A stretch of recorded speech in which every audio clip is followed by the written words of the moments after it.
I'm about to wreck my room.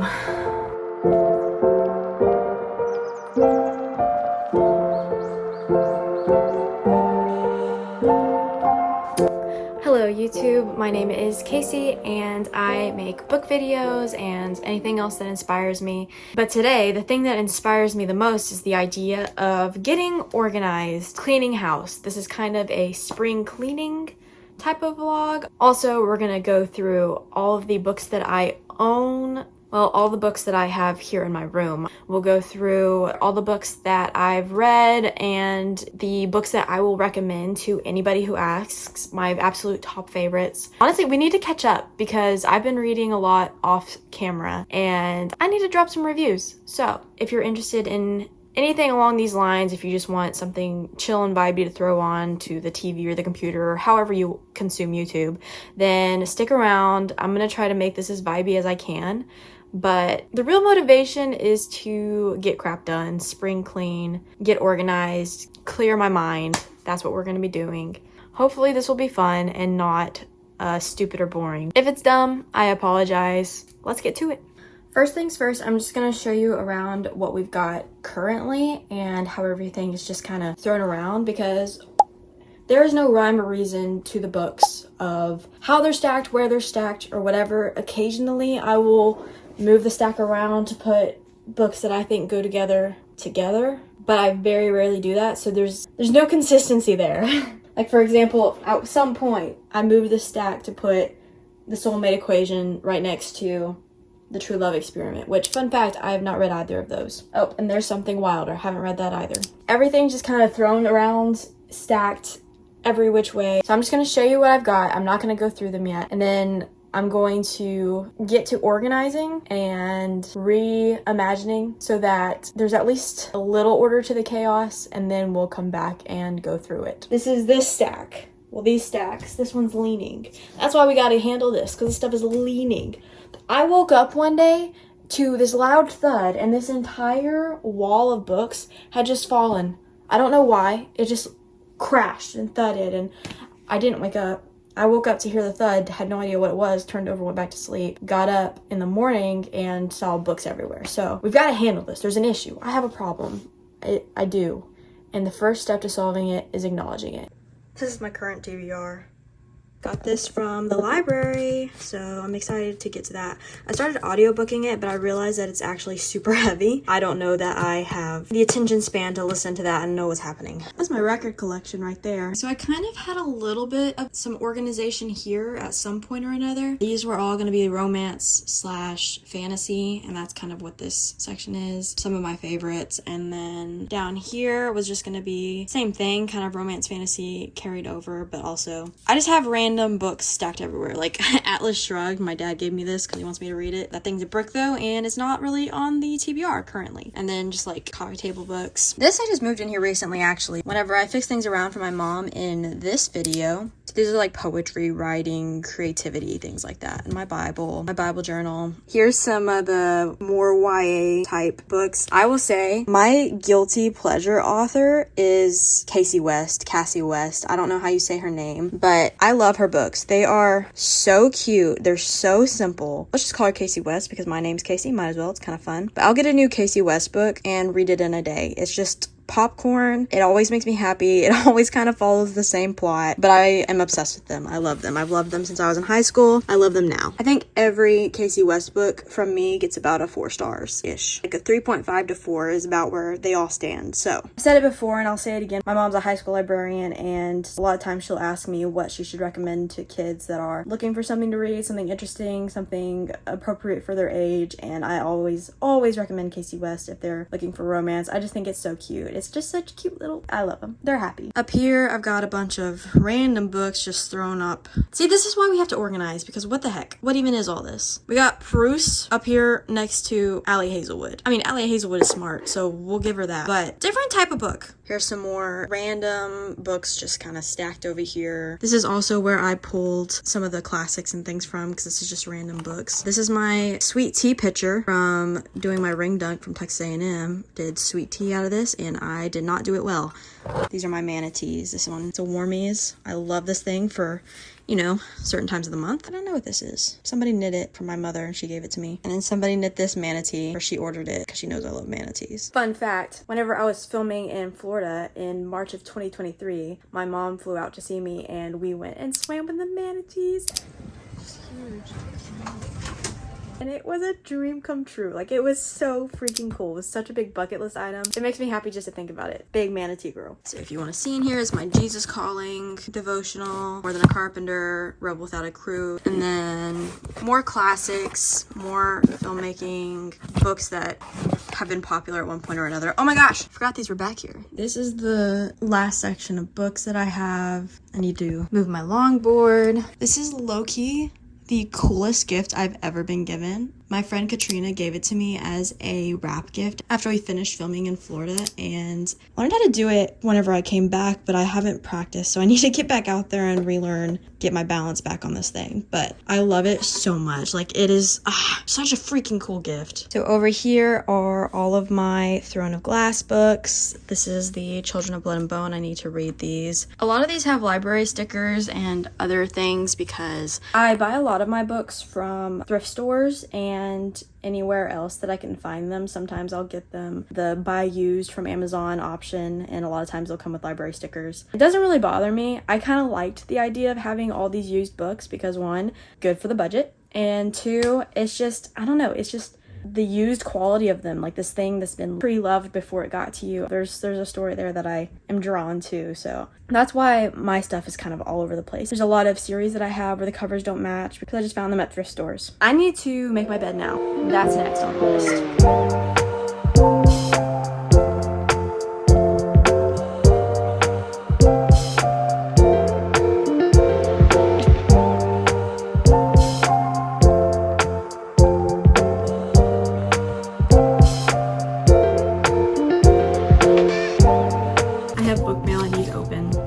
Can't be stopped.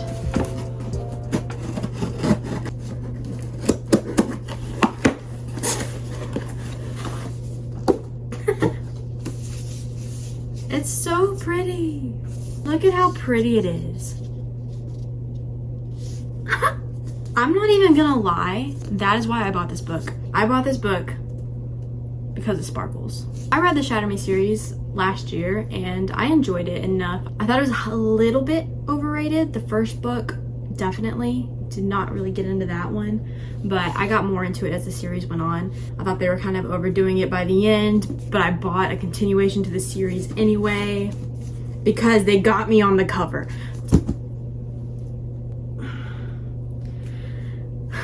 I am the target audience. I fall hook, line, and sinker. I mean, Jellycats. I bought myself this Jellycat. I left the tag on it. I'm wondering if it's like Beanie Babies and how Beanie Babies were, if it will increase in value and I could make some money. Not that I want to sell it. I think it's so cute. It's a little frowny face rainy cloud. I bought it when I was going through a very tough time and I said, this is me. This is how I felt at the moment. So I got it and I love it. I think it's so cute. This is not a regret at all. I'm just using it to prove the point that I am the target audience. So look at us. Look at us. Well, now I gotta do something. Where do I start? So my main goal for organizing isn't so much to put everything together. I might do that as we go, but my main goal is to be able to keep all of my physical TBR books together so I can keep better track of them. I have it all on my Goodreads. My Goodreads is pretty updated about what books I own, which ones I read, which ones I haven't.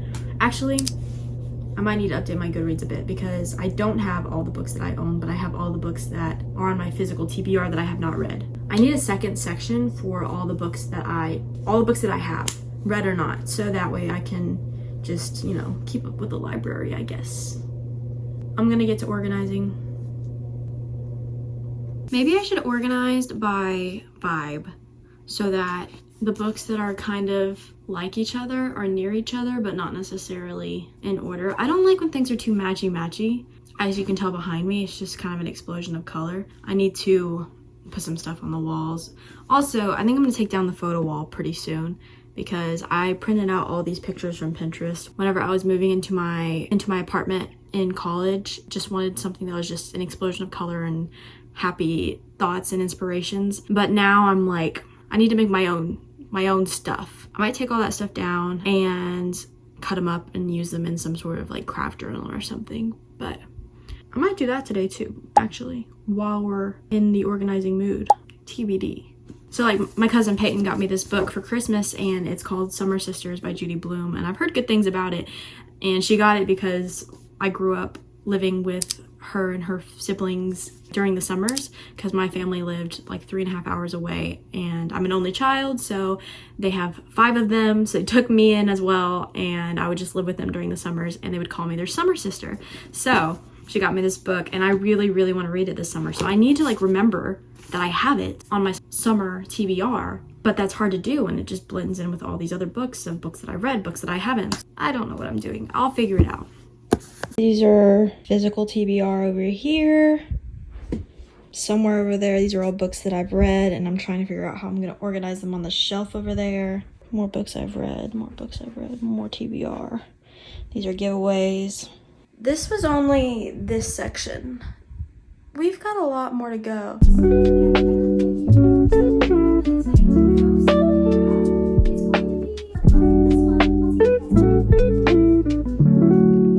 I know you can't tell, but I'm done. Kind of. I finished the reorganization of everything, and so I'm going to take you through it. I decided to move all of the books that I've read over here. Same goes for my bookshelf area. This is books that I've read. They're usually romance fantasy. Some of these are my very favorites of all time. Some of these are the books that I will recommend to anybody and everybody, and I put them here so that way they're easy to access if I ever need to loan them out. The current TBR stack is pretty much stayed where it is. As you can see right here, I've completely cleared out all the books that used to be climbing up this wall and only left this little stack. And then this is my physical TBR. So these are all the books that I own and have not read yet and will at some point. Now that everything is organized, semi-organized, I will say, I need to kind of draw a baseline for what kind of reader I am, if you're following me for the bookish type of content that I am making. Because the fact of the matter is, I'm new to this. You don't know who I am.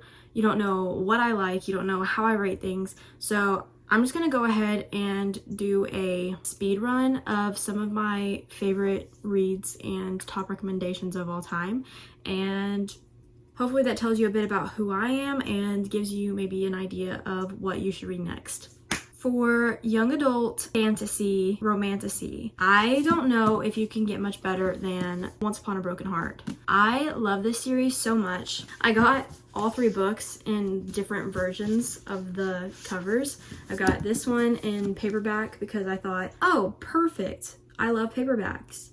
And by the time I'd started the series, this book was out in paperback and this book was coming out within the next month. I ordered this one from like, I think, is this the London version? And then I had to wait a year to get the conclusion to the series. I like the colored covers better than the black covers. Amazing series, top tier, 5 stars all around. I also love the Fable duology from Adrienne Young. She writes a story about, she's kind of a pirate. It's like a trader type situation on the high seas. I just love the adventure in these books. I think most of those are 5 to 4.5 stars each. Of course, there's the Hunger Games series. If you didn't see my most recent video, I read Sunrise on the Reaping and I absolutely loved it. So if you're interested in that, go check that video out. Another series in young adult, this isn't really fantasy anymore. I don't think it's a thriller, but the Inheritance Games. Top tier, so fast-paced, easy to read, keeps you hooked the entire time. So intelligent too. Like the kind of games that Jennifer Lynn Barnes comes up with in these books are so interesting. All 3 of them are pretty good. I loved the first 2 books better than the third. I feel like the third was just kind of continuing just to continue. And I say that knowing that she's continued the series on just to continue.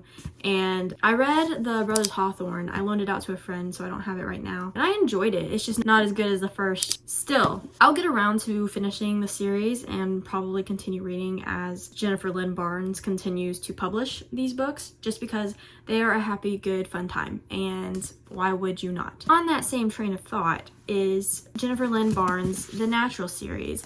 So far, these are the only 2 books that I've read. I have 2 more left. I have loved these ones so far, and it's the same vibe as the Inheritance games. In some ways, it seems very copy and paste between the characters in those books and these ones, but I'm not complaining because I enjoy it. So this is a series, and I'm nervous to recommend it because I haven't read it since I was like in middle school, but I've never heard anybody talk about them, and maybe that just means I shouldn't be recommending it if I haven't read it that long, and maybe it's not as good as I remember. Maybe that's a sign. But either way, I'm gonna go ahead and tell you, one of my favorite series when I was in middle school was The Forest of Hands and Teeth, and it's set in this post-apocalyptic world. Oh look, a post-apocalyptic romance of the first order, elegantly written from title to last line. That's a blurb by Scott Westerfield, author of The Uglies. It's kind of along those lines of The Uglies and Divergent, Hunger Games. It's just that older type of dystopian fantasy that came through in that time of like 2012-ish. It says that these came out in 2010, so keep that in mind as I recommend them, but it's basically a post-apocalyptic story of the zombie apocalypse, and it's told in a way that's different than anything I've ever read. So I really enjoy these. I keep thinking I'm gonna read them every time October comes back around, but then my fall TBR back here, it just keeps getting bigger and bigger, so I don't get to it. But I love this series, and if you want something new that you've never heard of, try these. They're cool. Next in the YA fantasy, Powerless and Reckless. I loved Powerless. Powerless, when this came out, was such a 5-star. I told my cousins, Peyton and Lexi, about it. They read it. They were obsessed with it. Such a good book. It's like what you hope for in a YA romantasy, I guess. And then Reckless came out, and I don't recommend Reckless. I thought that it should have been a novella. I thought it could have been 100 pages long, and we could have got the point and it would have been good. But instead it was very, very repetitive and annoying to me. I just went to the store and bought Fearless, and Peyton, Lexi, and I are all going to read it and give our final verdict on this series. So this is a tentative recommendation because I loved this book. Didn't love this one. We shall see if the series can pull itself through with a 3rd. Grain of salt. And then another series, which this is similar. I loved Divine Rivals. I love the storytelling of it. I love the fantasy world. I thought it was beautiful and romantic and made me emotional in some parts, and it made me giddy in others. Ruthless Vows came out a year after that, and I didn't love it. I didn't hate it, but I didn't love it. I believe this is the last YA fantasy that I am going to recommend, but it is the Cruel Prince trilogy. I'm not going to say much about it. Everybody and their mom has recommended this to you, I bet. I just concur. Real quick, I'm going to give you YA romance recommendations. I already mentioned Casey West back there. Love her, especially if you are 18 and younger. Casey West. Perfect. The other YA romance author that I will auto buy from is Miss Lynn Painter, who wrote Better Than the Movies. I am currently rereading this book. I will be reading Nothing Like the Movies in the near future as well, as soon as I finish the reread of this one. So my romance recommendations, I got a lot of those as well. Let's start simple, okay? Miss Sarah Adams. These are my 2 favorite Sarah Adams books. Miss Emily Henry. I love everything that she writes. There's nothing more to say about it than that. There is spice in these books. It's a little bit of spice, and it's easy enough to skip if that is your proclivity. I love Emily Henry. There's just something about her writing that makes you feel some kind of way. And her newest book just came out today, and I am going to go pick that up as soon as I'm done filming this video, and I cannot wait. Like, I'm so giddy about that. Okay, anyway. The 7-Year Slip by Ashley Poston. Really cute. I love a magical realism book. Ashley Poston writes magical realism. She writes it pretty well, but this one, I adored this book so much. I've learned that I love Annabelle Monaghan. Every book I've read is a 5-star. I don't really give 5 stars any like percentage ratings, like 5.25, 5.5, but I really should, because I think my favorite one so far that I've read is Summer Romance, and then probably Nora Goes Off Script next, and then I read Same Time Next Summer. As soon soon as I finish Nora Goes Off Script. And I also gave that one 5 stars, but that one's the 3rd on my list. My next auto-buy author is Miss Katherine Center. And so, my mother's a librarian. I've mentioned this a couple of times. She recently went to a librarian conference in Dallas, Texas a couple of weeks ago. And I said, Mother, Miss Katherine Center is going to be at your conference. Please go get her newest book. Pretty please. So my mama was first in line at Miss Katherine Center's book signing, and she got me the brand new Love Haters by Katherine Center, and she got it signed for me. Hi Casey, happy everything. I've already ate this book up. It's read. It's getting a review in a few minutes. Katherine Center is an auto-buy author. I really love her take on life and love and how love stories are meant to be cherished and more than just candy. Like, there's usually something sweet and something that is meaningful in each of her books that I really appreciate. And she has a great sense of humor and no spice, and I will recommend her books to anybody. I love Katherine Center's books. Next recommendation, Abby Jimenez, Just for the Summer. This is my favorite Abby Jimenez book. I love this book. It is so cute, so fun. 5 stars. The favorites, if you saw me read the favorites, you know that I cried and I loved it and it was so good. We're getting into obviously the lit fic section of the recommendations. If you've lived a life in any sort of competitive spotlight and you know what it takes to hold yourself to the highest standards and the conflict that such things can cause in a person's life, if you like those things, then I recommend this book. If you don't need that in your life, I do not recommend this book. Tomorrow and Tomorrow and Tomorrow, really good. Everybody was recommending this book a couple of years ago, so I read it and I loved it, so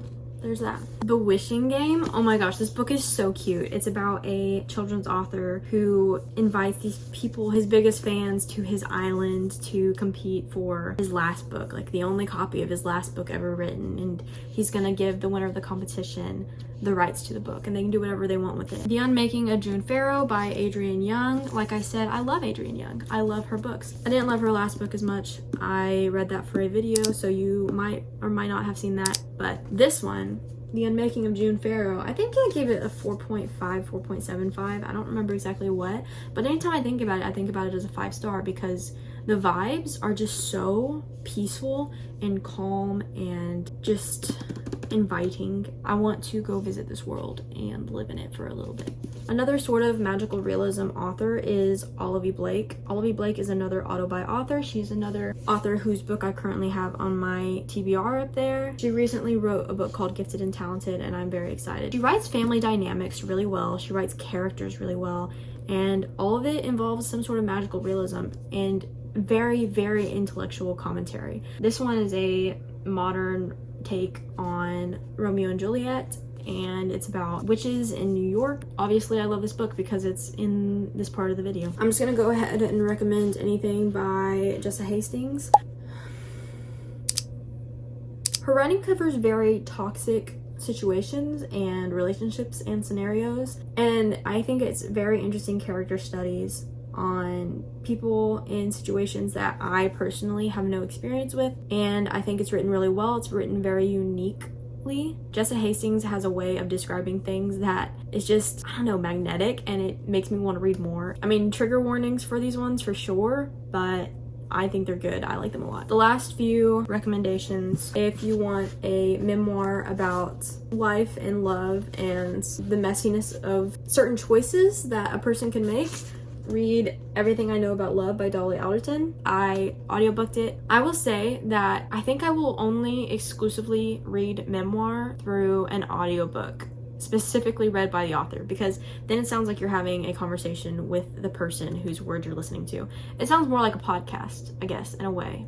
But that's what I did with this book, and I highly enjoyed it. Same thing with Big Magic. I listened to Big Magic by Elizabeth Gilbert, who wrote Eat, Pray, Love, and she talks about the concept about how creativity and ideas are a certain type of magic that can be latched onto by anybody, and if it's not you, then it'll be somebody else. So you need to take advantage of the ideas and the creativity that you have when it comes around. It's probably something I'll reread a couple times throughout my life. Lastly, Daisy Jones and the Six, 1970s capsule piece, lit fic, follows the band in a sort of an interview format, very similar to The Favorites, which I loved. Also, if you're gonna read this one, I recommend listening to the audiobook because the audiobook has voice actors for every character, and the interviews are being conducted in such a way that you feel like you're actually listening to the band tell you about what happened.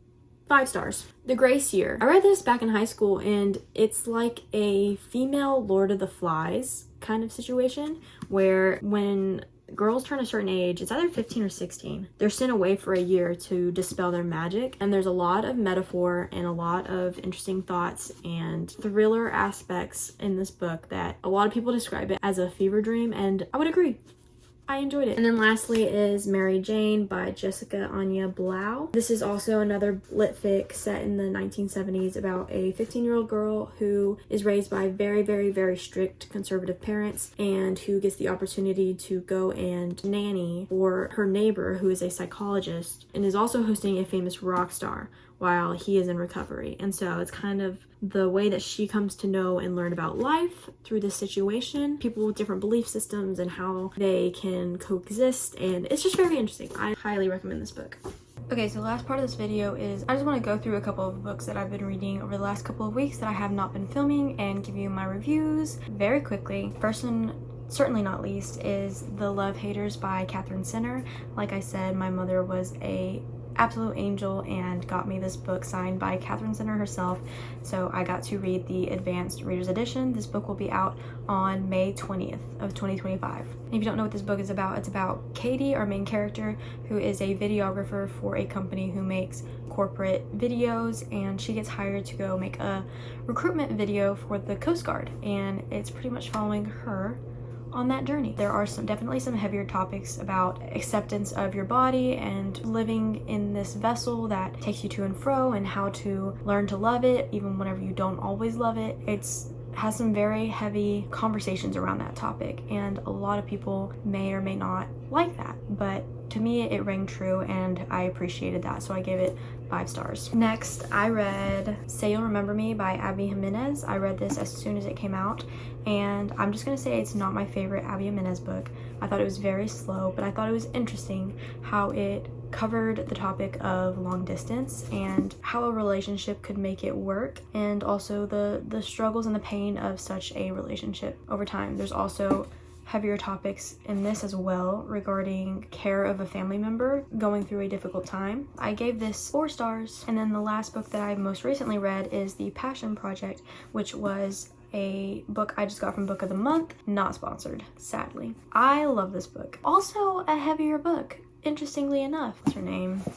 Bennett. Her name is Bennett, and I think that's so cute. Bennett is going through a tough time, and she is struggling with some serious anxiety and depression. She is a very negative and cynical person, and she meets Henry on a setup for a first date, and it goes terribly wrong, and they build a friendship out of that, and they take on this journey that they call the Passion Project, which is helping Bennett find what she's passionate about and reclaim her love for life. I loved this book. This book was so good. I gave it a 4.5, and so I would highly recommend it. There is spice in this book. You can skip past it. I think that's pretty much it. My phone keeps cutting out and saying I don't have storage, even though I've deleted everything off of it, so I don't know what that's about. So I'm just gonna wrap it up as quickly as possible. Thank you for coming along on this journey. I hope that you got something from this video. I hope you got a book recommendation, or maybe you got an understanding of, hey, me and this random chick on the screen right here, we feel the same way about books and we might connect. So if that's the case, please like and subscribe if you haven't already. Thank you for watching. I really appreciate it, and I will see you in the next one. Bye.